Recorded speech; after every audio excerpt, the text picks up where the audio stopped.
Tesla a été le premier, un génie, un des plus grands génies de l'électricité. À l'époque de la découverte de l'électricité, on pensait qu'il s'agissait d'une représentation de l'âme. Tesla, qui avait une intelligence extraordinaire, a été l'un de ceux qui a fait la plupart des inventions de Edison. Simplement, Edison, en bon américain, lui avait fait un contrat où il était salarié et Edison a bénéficié des brevets de toutes les inventions de Tesla. Tesla est celui qui a inventé le courant alternatif. Il savait manier les fréquences très très hautes.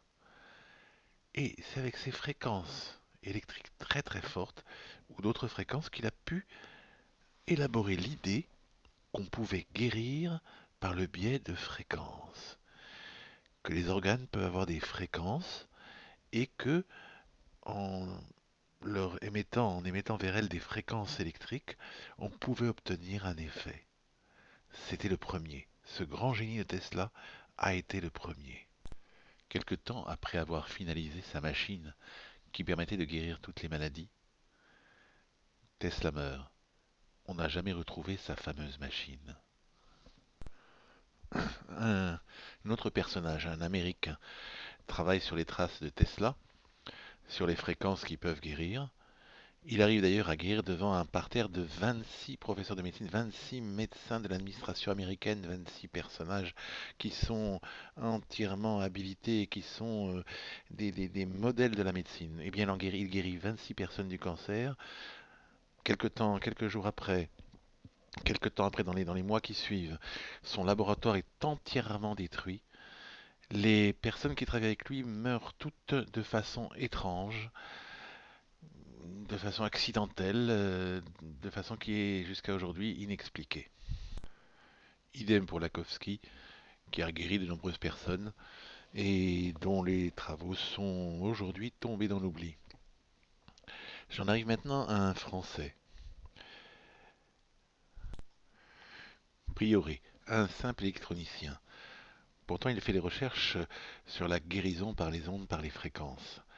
Et il arrive à passionner totalement quelqu'un qui est incorruptible, Jacques Chaban-Delmas, Premier ministre de Charles de Gaulle, ancien résistant valeureux de la France.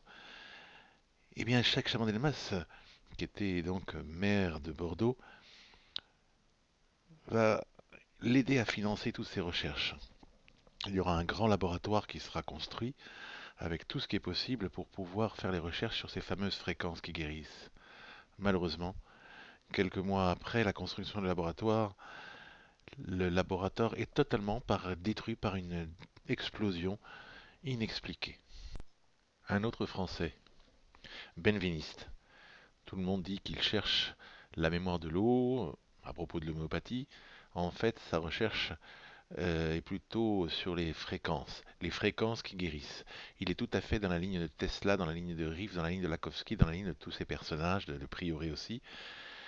Et il a été ridiculisé alors que ces expériences avaient été refaites dans de nombreux pays. Et il y avait eu la preuve par l'expérimentation de la véracité des expériences, de la force des fréquences et du pouvoir de guérison des fréquences. Il a subi une vraie cabale du monde de la science, alors qu'il avait été au début, au contraire, encensé. Et puis d'un coup, tout a été détruit. Il en est mort quelque temps après, alors qu'on lui avait enlevé ses labos de recherche. Et dernier espoir, Montagnier, le fameux prix Nobel, qui a eu la bonne idée de se réfugier en Chine pour faire les recherches sur les fréquences qui guérissent.